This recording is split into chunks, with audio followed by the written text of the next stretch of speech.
Hello! Welcome back to Hobbit-Sized Readings of The Hobbit, narrated by yours truly, Gregory Jean Conrad. Today we continue reading J.R.R. Tolkien's preliminary masterpiece, The Hobbit, with Chapter 7, Flies and Spiders, Part 2.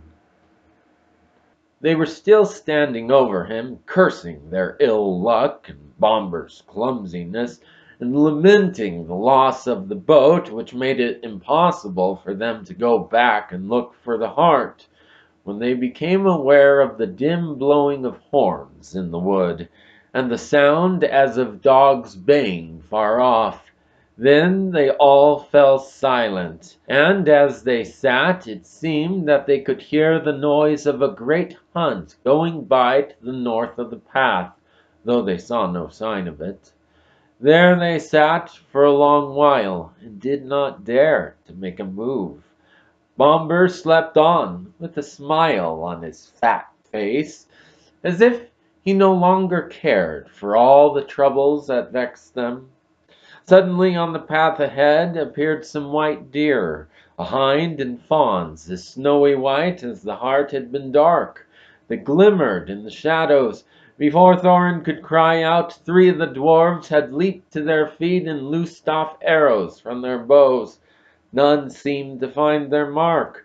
The deer turned and vanished in the trees as silently as they had come, and in vain the dwarves shot their arrows after them. "Stop! Stop!" shouted Thorin. But it was too late. The excited dwarves had wasted their last arrows. Now the bows that Bjorn had given them were useless. They were a gloomy party that night, and the gloom gathered still deeper in the following days. They had crossed the enchanted stream, but beyond it the path seemed to straggle on just as before, and in the forest they could see no change.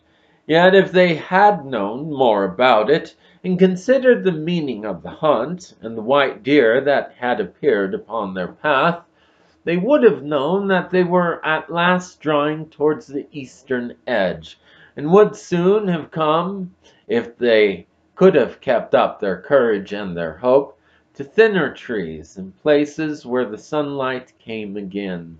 But they did not know this, and they were burdened with the heavy body of Bomber, which they had to carry along with them as best they could, taking the wearisome task in turns of four each, while the others shared their packs. If these had not become all too light in the last few days, they never would have managed it. But a slumbering and smiling Bomber was a poor exchange for packs filled with food, however heavy. In a few days a time came when there was practically nothing left to eat or to drink. Nothing wholesome could they see growing in the wood, only funguses and herbs with pale leaves and unpleasant smell. About 4 days from the enchanted stream they came to a part where most of the trees were beeches.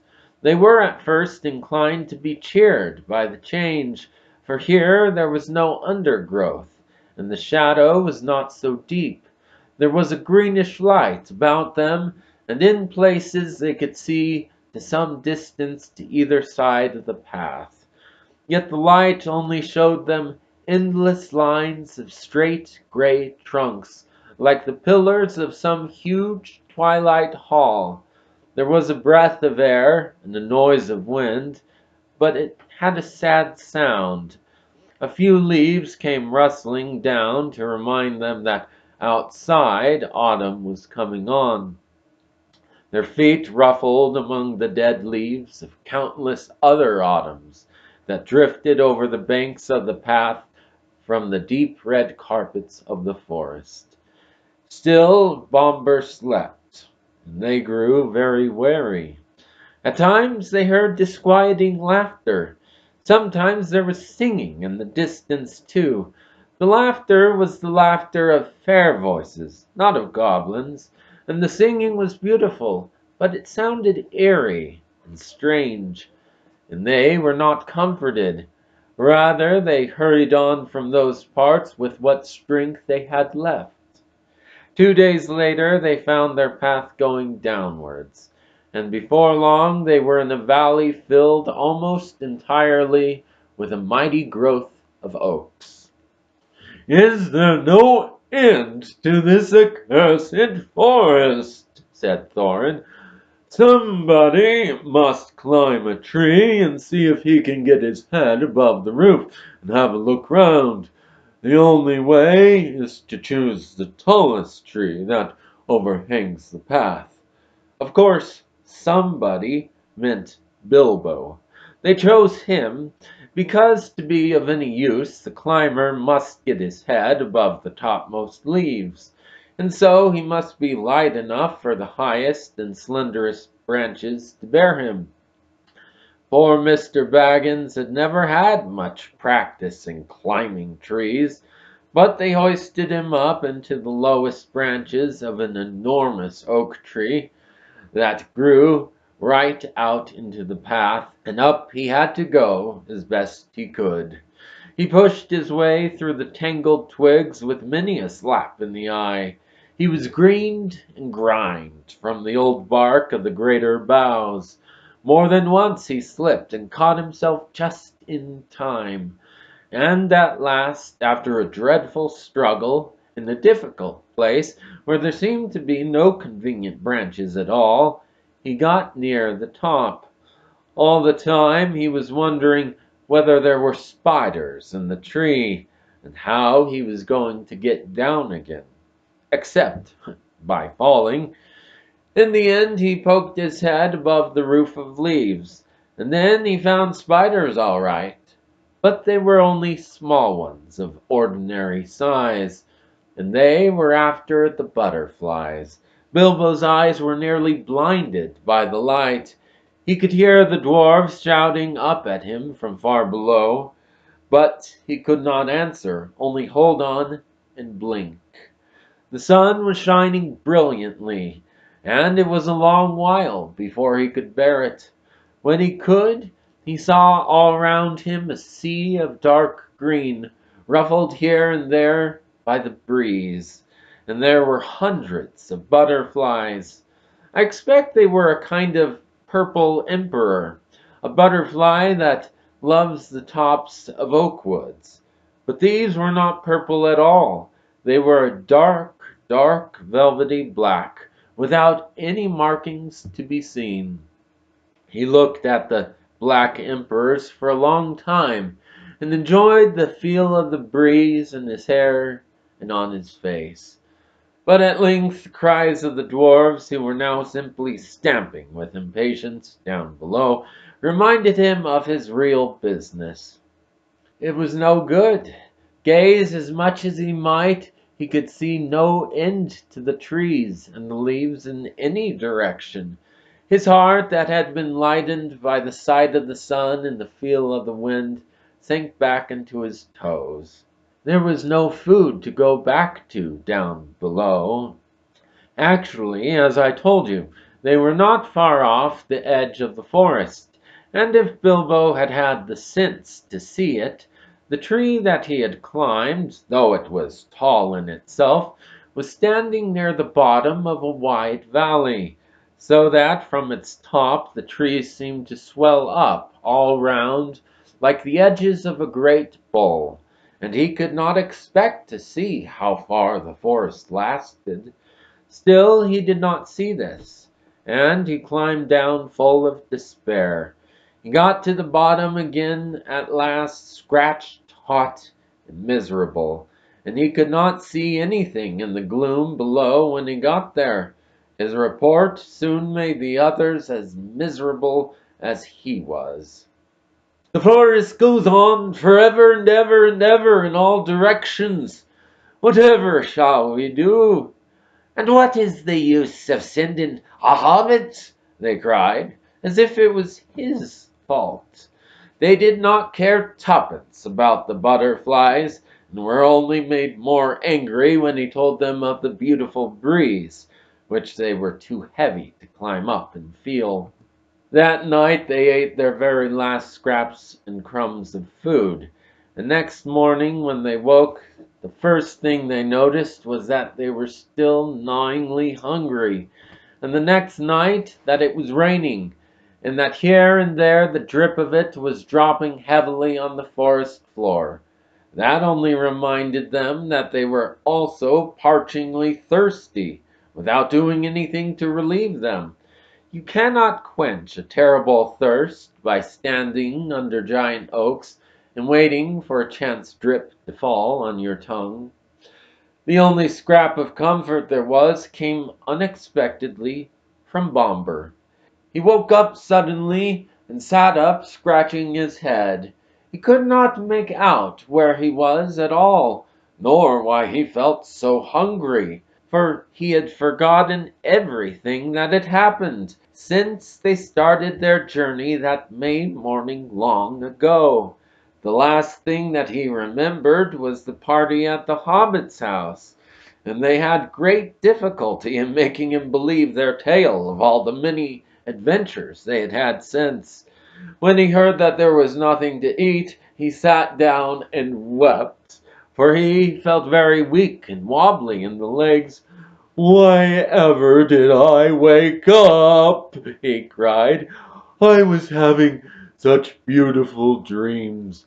I dreamed I was walking in a forest, rather like this one, only lit with torches on the trees, and lamps swinging from the branches, and fires burning on the ground. And there was a great feast going on forever. A woodland king was there with a crown of leaves, and there was a merry singing, and I could not count or describe the things there were to eat and drink." "You need not try," said Thorn. "In fact, if you can't talk about something else, you had better be silent. We are quite annoyed enough with you as it is. If you hadn't waked up, we should have left you to your idiotic dreams in the forest. You are no joke to carry, even after weeks of short commons." There was nothing now to be done but to tighten the belts round their empty stomachs, and hoist their empty sacks and packs, and trudge along the track without any great hope of ever getting to the end before they lay down and died of starvation. This they did all that day, going very slowly and warily, while Bomber kept on wailing that his legs would not carry him, and that he wanted to lie down and sleep. "No, you don't," they said. "Let your legs share their share. We have carried you far enough." All the same, he suddenly refused to go a step further and flung himself on the ground. "Go on, if you must," he said. "I'm just going to lie here and sleep and dream of food. If I can't get it any other way, I hope I never wake up again." At that very moment, Balin, who was a little way ahead, called out, "What was that?" "I thought I saw a twinkle of light in the forest." They all looked, and a longish way off, it seemed, they saw a red twinkle in the dark.